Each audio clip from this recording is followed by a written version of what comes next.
Saint Paul's cathedral parish వాళ్ళు ఈ semi Christmas వేడుకలు జరుపుకోవడం ముఖ్యంగా పిల్లలకు చాలా ఆనందదాయకంగా ఉంది. అలాగే వాళ్ళ యొక్క పిల్లలు ఏ విధంగా చక్కటి నృత్య ప్రదర్శన చేస్తారని తల్లిదండ్రులు కూడా చాలా సంతోషంగా వచ్చినందుకు ఆనందంగా ఉంది. ఈ స్టేజ్ మీదకి వచ్చినటువంటి పిల్లల్ని ముందున్న వారిని చూస్తే మంచి మంచి ఖరీదైనటువంటి బట్టలతో వచ్చినట్లుగా నాకు అనిపిస్తుంది.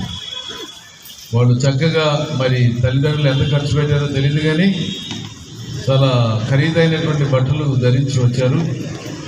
ఒకలాంటి రూపం కనిపించాలనేటువంటిది, అందం కనిపించాలనేటువంటిది. దానితో పాటు వాళ్ళు ప్రదర్శన చేసినప్పుడు అది వాళ్ళ ముఖాల మీద, వాళ్ళ బాడీ మీద కనపడుతుందనే ఉద్దేశంతో.